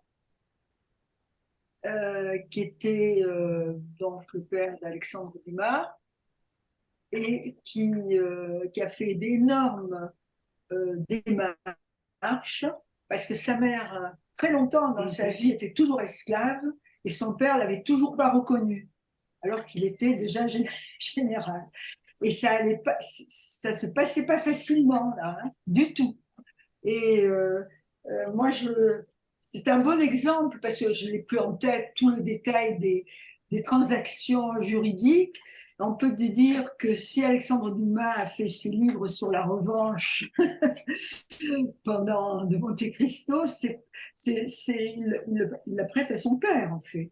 Son père était vraiment, ça a été terrible, la reconnaissance de son titre, parce qu'il avait un titre. Et son grand-père, le grand-père d'Alexandre Dumas, n'a jamais voulu vraiment faire les choses nécessaires. Il est rentré en France sans avoir fait les choses nécessaires pour reconnaître son fils. Jamais. Et l'autre est quand même passé général. Alors il devait y avoir quand même des passerelles pour les métiers, même si on était noir. Là, il y a un bouquin qui est sorti, je ne dis pas que c'est excellent, hein, Mais c'est un exemple. Et c'est intéressant parce que c'est un exemple. J'ai acheté dans un musée. Voilà. Alcide a une question. Mets ton micro parce que tu es débranché. Voilà. Oui, merci beaucoup. Merci Florence d'abord de m'avoir invité et puis merci pour cette clarté d'exposé. Je voudrais revenir sur ton intervention à propos du code dit de Colbert, quoi. Certes, j'ai bien compris que c'était un peu plus compliqué que les préjugés qu'on lui accorde et qu'effectivement il y avait une sorte, vous m'entendez? Oui, très bien, oui. Oui, ça va. Qu'il y avait comme une sorte de reconnaissance que l'esclave, l'affranchi, est un être humain. Esclave aussi. Mais en même temps, euh, on affranchit, mais on ne donne pas les mêmes droits. Et il y a finalement, il y a d'un côté l'esclave, de l'autre côté, il y a l'affranchi, mais qui est exclu d'une certaine manière des droits ou des privilèges, je ne sais pas de quel mot il s'agit, et est-ce que ça ne constitue pas quand même à tes yeux une forme de hiérarchie qui explique aussi pas mal de choses dans ce qui va se dérouler après, quoi. Je n'ai pas trouvé ça dans l'édit de 1685. Au contraire, les affranchis sont des sujets libres du roi de France. Hein. Alors peut-être que c'est intervenu plus tard, par le système de réaction des colons blancs. C'est possible que j'ai introduit cette chose, que quand on affranchit un esclave, on ne l'affranchit pas complètement. Ça, c'est bien possible. Mais ça, je ne le connais pas. Donc, je ne peux pas en parler. Hein, voilà. Éric, tu voulais intervenir? Oui, je crois que la difficulté qu'on rencontre quand on travaille cette question, c'est l'épaisseur temporelle et c'est l'évolution aussi des structures démographiques des sociétés dont on parle. Sans prendre l'exemple limite, je dirais, de Saint-Domingue, celui que je connais le moins mal, par exemple, pour la Guadeloupe, la structure démographique de la Guadeloupe en 1690 ou en 1680 n'a pas grand-chose à voir dans le rapport entre les groupes sociaux et avec la question de l'épiderme qui, évidemment, va se construire dans ce cadre esclavagiste. Les structures démographiques du XVIIe siècle n'ont pas grand-chose à voir, et le rapport de force numérique, avec ce qu'elle sera un siècle plus tard, au moment on va dire, les années 1780. Et ce à quoi on assiste d'ailleurs à un durcissement progressif qui vient probablement, enfin, qui vient de l'administration royale, dans différents textes, notamment ceux qui concernent la Réunion, enfin l'île Bourbon qui naît la Réunion, qui est un peu plus tardif, et puis le texte qui va concerner aussi la Louisiane. C'est-à-dire qu'on assiste de la part de l'administration royale à une crainte d'une augmentation trop forte, entre guillemets, de ce groupe intermédiaire sur lequel, d'ailleurs, Frédéric Réjean vient de sortir un livre, qui est les livres de couleur. Ces livres, alors, sur la question de l'humanité des esclaves, il y a déjà un premier élément, et moi j'insistais toujours là-dessus quand je travaillais sur cette question avec des étudiants. Le premier élément, c'est qu'ils sont baptisés. Et je leur fais remarquer qu'on ne baptise pas une chaise, on ne baptise pas un âne. Par ailleurs, les juristes qui travaillent dans l'entourage de Colbert et qui travaillent le texte sont des gens qui ont une culture de droit romain. Et ils reprennent un élément du droit romain qui est qui est quand même quelque chose d'assez effrayant, mais c'est aussi l'esclavagisme antique, qui est le fruit suit le ventre. C'est-à-dire que où l'arbre suit pardon, le fruit suit l'arbre. Où on dit, l'idée c'est la suivante, c'est que si votre mère est esclave, alors l'enfant qui naît sera esclave, sauf si, évidemment, entre-temps, il y a un affranchissement de la part du géniteur. Et quand on travaille, là encore, c'est un autre élément qui peut me paraître intéressant, quand on travaille sur les contes antillais, et notamment sur un personnage qui est très présent dans le conte antillais qui s'appelle Tigean l'Horizon, on est autour de ça. On est autour de la découverte par l'enfant, qui est un enfant métis, du fait que celui qu'on appelle bon Dieu dans le conte, ou Monsieur le Maître, est en fait le père de Tigean l'Horizon, qui jusqu'alors a été élevé par sa mère, qui est une femme noire, et il va se construire quelque chose, et ça c'est ce qui structure ces sociétés sur la longue durée, ces sociétés créoles sur la longue durée, c'est que évidemment le préjugé de couleur va se construire, elle va se durcir au XVIIIe et surtout au XIXe siècle, mais il y a une réalité, c'est que ceux qui arrivent et qui sont esclaves, ce sont des Africains, et ils ont la peau noire, et il y a un groupe qui est un groupe minoritaire et qui n'a jamais tellement pris aux Antilles, enfin, dans les 30 premières années de la colonisation, mais ça n'a pas marché, c'est le groupe des engagés.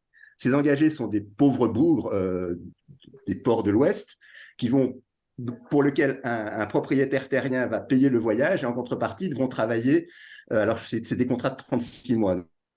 Ils vont devoir travailler pendant 3 ans pour celui qui leur a payé le voyage. Les premiers témoignages qu'on a, notamment, alors c'est du révérend Père Breton, donc d'un dominicain, les premiers témoignages qu'on a, c'est dire que les maîtres sont encore plus durs, enfin, sont plus durs encore avec ces engagés qu'avec leurs esclaves qui sont très coûteux, parce que tout simplement, l'engagé, au bout de 3 ans, il va vous échapper, et en plus, on va être obligé théoriquement, c'est pas toujours respecté, de lui donner un petit lopin de terre. Mais si le système n'a pas marché, c'est que aussi ces engagés sont des hommes libres, et qu'il y a quand même une réalité, c'est que la Guadeloupe et la Martinique, si belles soient ces îles, ne sont pas très grandes, et à un moment, va se poser le problème du partage des terres. Et puis aussi, les conditions sont tellement dures que même les pauvres boucs finissent par le savoir et hésitent à s'engager. Donc, on a eu une tentative de colonisation des îles par le système de l'engagement auquel on associe l'arrivée de quelques esclaves. C'est très coûteux, le système n'est pas encore mis en place avant le XVIIIe siècle. Ce grand système industriel de traite va se mettre en place aussi progressivement. Et je crois que c'est ça la difficulté, enfin, pas la difficulté, mais c'est de prendre en compte le fait que la situation des îles en 1685, pour rester sur la date de l'édit de mars 85, n'est plus la même sur le plan économique, démographique, social, 50 ans, 60 ans plus tard. Voilà. Oui, c'est une précision importante, effectivement, d'avoir la temporalité en tête, mais c'est un peu ce que disait Florence, quand il s'agissait de gérer une situation dans des rapports de force au sein de la population de Saint-Domingue et où l'émergence en fait du préjugé, sa construction politique et sociale répond aussi à ce type de situation démographique et ce rapport de force au sein des populations quand on est au milieu du 18e, qui n'est pas du tout le même qu'à la fin du 17e. Florence, tu voulais répondre, hein?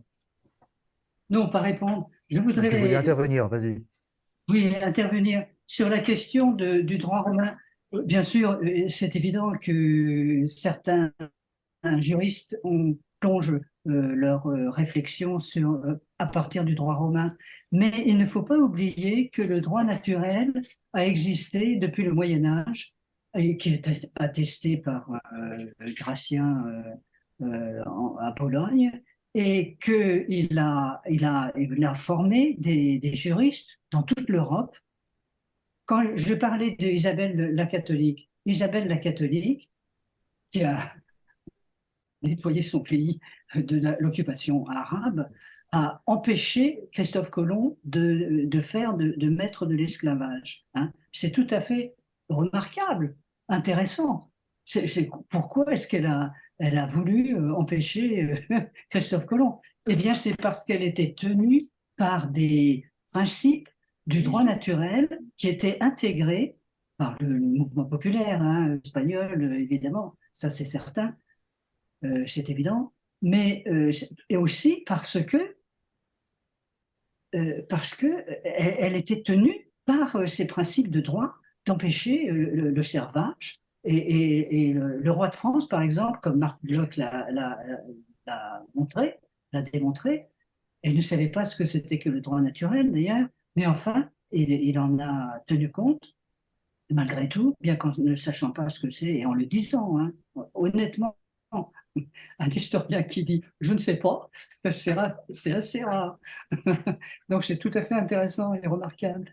Mais je veux dire par là que Isabelle la catholique était tenue par l'abolition du servage sous des formes diverses et variées dans son propre pays, comme le roi de France l'était quand il a aboli le servage en France, et il ne pouvait pas accepter l'idée de mettre les gens en esclavage. Hein. C'est quelque chose d'ici qu'il faudrait creuser, hein, qu'il faudrait reprendre et réanalyser, parce que les juristes des rois ne sont pas seulement inspirés par le droit romain. Bien sûr qu'il y a cette grande tradition, hein, c'est évident, aujourd'hui encore. C'est tout. D'accord. De Las Casas. Merci pour cette précision. Bien sûr. Bartholomé de Las Casas, il est inspiré par l'unité du genre humain et de ses droits.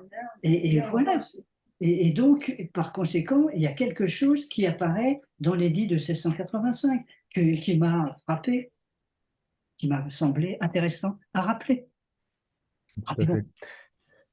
Y a-t-il d'autres questions, d'autres remarques? Moi, j'en avais peut-être une dernière. On a beaucoup parlé du Code noir, mais personne n'a parlé de. C'est Louis, je crois, son prénom, Salamolins, qui est aussi un juriste. Et est-ce qu'il n'y a pas eu, justement, je parlais du travail de Niort, est-ce qu'il n'y a pas eu débat chez les juristes?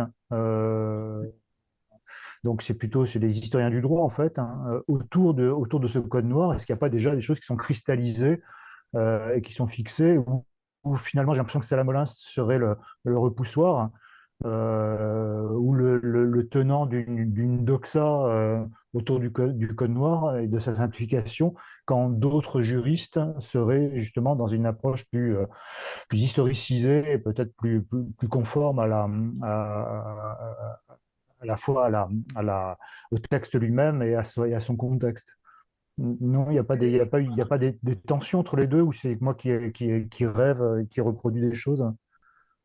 Si, bien sûr qu'il y a eu des tensions entre les historiens et Salamolins.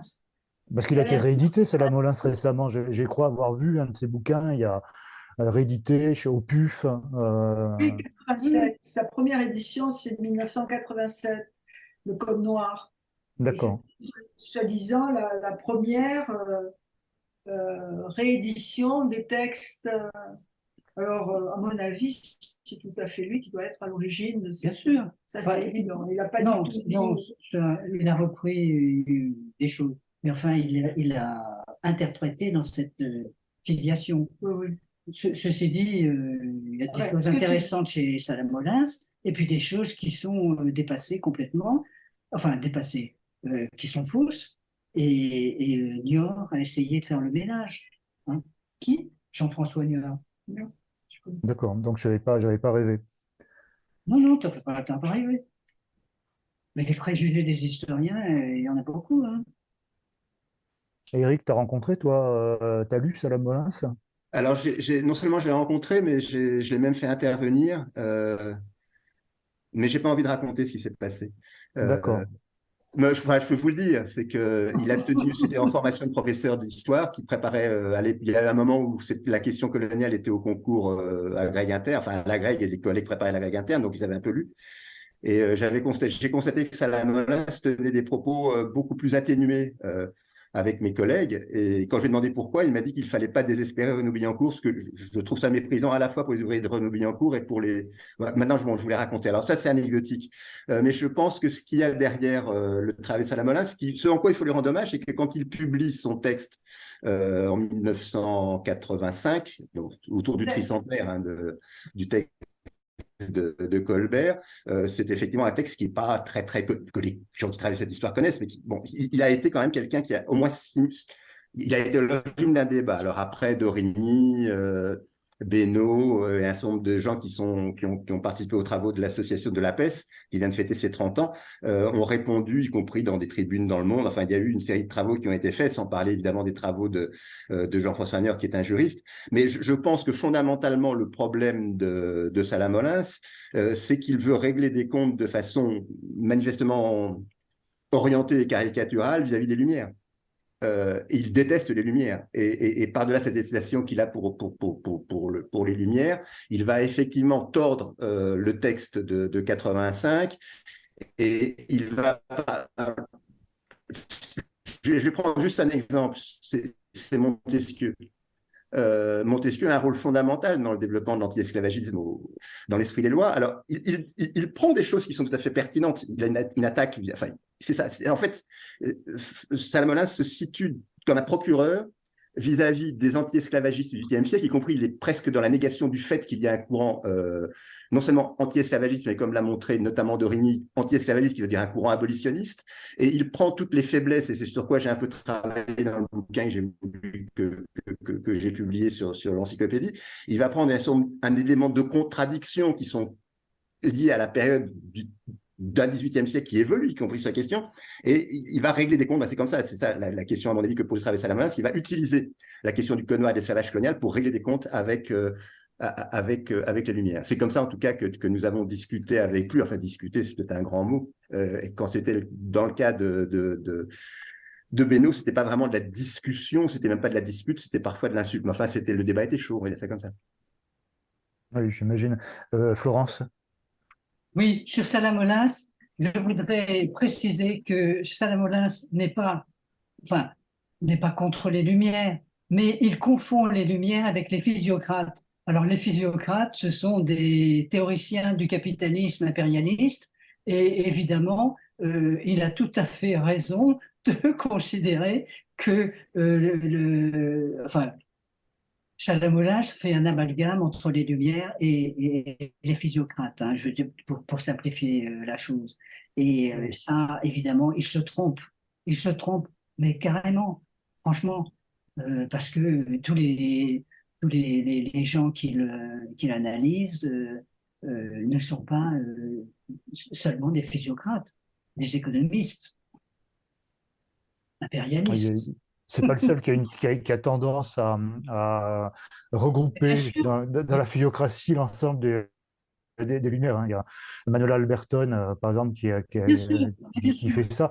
Et je parle sous le contrôle d'Éric. Je me demande si les programmes scolaires actuels, hein, n'ont pas tendance aussi à aspirer ou absorber les Lumières dans la physiocratie, dans Turgot, et comme étant l'exemple emblématique, en fait, des Le Lumières. Je Mercier crois de que la Rivière. dans les programmes de Et le quatrième, il y a Mercier de ça dans la mon souvenir. Rivière. Oui, Le Mercier de la Rivière qui a inventé une religion économiste. Et Hayek au XXe siècle, qui est mort il n'y a pas très longtemps, le reprend et a une admiration sans borne pour le Mercier de la Rivière, qui a inventé une religion. Et à ce moment-là, Mably lui répond, parce que Mably a fait la critique de Le Mercier de la Rivière, et il lui répond, vous nous présentez une nouvelle religion? Non, mais au XVIIIe siècle. Mais qu'avez-vous? Je veux dire, et je moque véritablement de lui. Enfin, il dit des choses très sérieuses sur la critique Mably de est Le quelqu'un de sérieux qui a de l'humour, on va dire. Ah, oh, absolument. D'autres questions, Tu as d'autres raison, oui, tu as raison, pardon, tu as raison. Je dis simplement que tu as raison, d'accord. Yannick, parce que les Lumières ont tendance à être réduites à l'économisme. Évidemment, c'est l'esprit dominant actuellement. Oui, mais c'est dans les nouveaux programmes de quatrième. Avant, c'était Voltaire qui aspirait toutes les Lumières. Maintenant, il y a une tendance à déplacer ça du côté des physiocrates. Je crois que dans les programmes de lycée, il y a la dimension économique, technique, science, au pire sens du terme, est aussi quelque chose qui a tendance à absorber les Lumières et à les simplifier, en fait, hein. C'est quelque chose Et d'assez. voilà, C'est une forte tendance actuelle, hein, qu'il y a dans les très dangereuse, scolaires, hein, en très plus. dangereuse. Jacques, tu avais demandé la parole. Oui, je disais, vous m'entendez? On t'entend bien, Jacques, oui. Oui. À propos de cette assimilation entre les Lumières et les physiocrates, c'est vrai que c'est pratique cette assimilation parce que chez ceux qui la font, ils trouvent chez les physiocrates des évidences et des certitudes, ou de l'évidence et de la certitude. Donc ils s'appuient sur cette évidence et cette certitude pour dire, voilà, les Lumières, ça nous apporte des évidences, de l'évidence. Alors automatiquement, bon, c'est totalement faux, puisque les Lumières, c'est beaucoup plus complexe. Ça serait même une insulte aux très très nombreux chercheurs qui travaillent sur les Lumières d'associer, de dire que les Lumières, c'est des physiocrates. Mais ce qui évidemment peut fasciner certains chercheurs, voire certains penseurs de l'époque, c'est cette idée que la notion de certitude et la notion de certitude et d'évidence chez les physiocrates est très ancrée philosophiquement. Il y a une métaphysique de l'évidence et de la certitude chez les physiocrates qui est attirante pour certains chercheurs, philosophes, et puis aussi pour des gens de l'époque.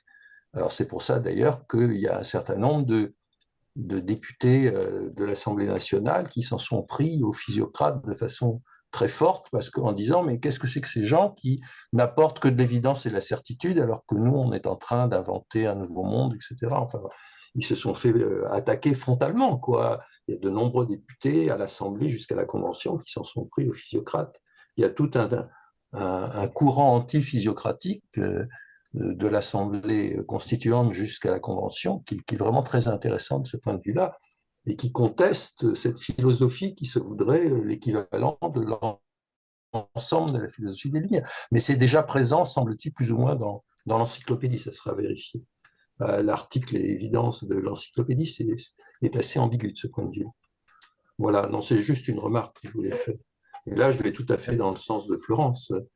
Il faut faire sauter l'évidence. Et là, sur la question coloniale, il y a aussi de l'évidence sur ce préjugé de couleur. Mais il y en a sans doute dans d'autres champs idéologiques de la période, quoi. Certainement, oui. Je crois que Suzanne avait levé la main, ou tu remettais tes lunettes. On t'entend pas, tu n'as pas ton micro. Non, non, c'est ça. D'accord, Ça va. excuse-moi. D'autres remarques, de toute façon, on va être obligé d'en limiter dans les temps d'enregistrement, donc on va entendre une autre question, une dernière peut-être, ou une dernière remarque, hein, et après on va se retrouver chacun dans nos espaces privés. J'ai une Oui, dernière. Alcide, je t'en prie, vas-y, à toi l'honneur de finir. Oui, Florence, tu as évoqué assez rapidement les positions de Brissot. Et comme nous préparons un numéro de l'Incorruptible sur l'esclavage, j'ai été forcé de travailler un peu, d'abord ma mémoire et ma paresse, quoi, pour lire quelques ouvrages que je trouve fort intéressants, même s'ils sont anciens, et en particulier Beno, quoi. Mais donc tu as évoqué Brissot, mais pour moi Brissot, ça m'évoque aussi d'une certaine manière une position qui est celle du fédéralisme, quoi. Alors peut-être que je suis dans les pleins préjugés et que ayant lu quelques pages de Beno là-dessus, et ayant écouté aussi à propos de Brissot, j'ai l'impression que tout en étant l'ami des Noirs, il y avait dans son attitude une attitude assez ambiguë euh, euh, et d'un calcul politique qui, favorisant d'une certaine manière l'indépendance des colonies, quoi, favorisait aussi la prise de pouvoir évidente des colons blancs. Est-ce que je me trompe en ayant eu l'impression de comprendre ça, quoi? Tu as bien compris. Tu as très Je bien te compris. remercie. Mais peux-tu... Parce que Brissot est enfin, cette société des Amis des Noirs a comme but de maintenir l'esclavage. Alors, l'amitié pour les Noirs, elle est quand même assez limitée chez ces gens-là, hein. Et il faut quand même le dire. Mille diables. C'est intéressant de le faire remarquer. Alors, on prend les Amis des Noirs pour ce qu'ils ne sont pas. Donc, ces Amis des Noirs, dont la société est dirigée par Brissot, depuis 1788 en France, et un peu plus tôt en Angleterre et aux États-Unis. Il n'empêche elle se présente comme une amitié avec les Noirs, mais elle ne l'a pas, étant donné qu'elle veut maintenir l'esclavage. Mais l'esclavage, non point de la traite, l'élevage d'esclaves sur place, ce qui est quand même abominable, hein, je veux dire, élever des gens pour les maintenir dans l'esclavage, c'est quand même quelque chose, hein. Et on n'a pas remarqué cela depuis que la Société des Amis des Noirs existe, hein, ce qui est quand même dommage. Alors, je me permets de dire que l'amitié des Amis des Noirs est très relative, puisque ils veulent simplement changer le système, mettre fin au système de la traite qui leur coûte très cher. Mais le système de l'élevage d'esclaves va leur coûter très cher aussi aux colons, parce que au début, il faut, comme je l'ai indiqué rapidement, changer complètement la réception des esclaves. C'est-à-dire il faut faire des écoles, des hôpitaux pour faire accoucher les femmes, donner de l'éducation aux pauvres enfants qui vont être esclaves, enfin, etc., etc. Donc, il serait bon que l'on arrête de penser que les amis des Noirs sont des amis des Noirs. C'est comme Voilà. Condorcet qui a mis Merci. 60 ans plus longtemps, qui a imaginé dans ses prévisions un temps plus long que ce qui s'est 70 ans. effectivement passé Oui, voilà, c'est pour ça. la, Oui, pour 70 la ans. abolition de l'esclavage. Oui, oui, absolument. 60 ans. Oui, oui. Exactement. Bien, je veux dire, on va Tout à fait d'accord. finir la séance en remerciant Florence, en vous remerciant toutes et tous.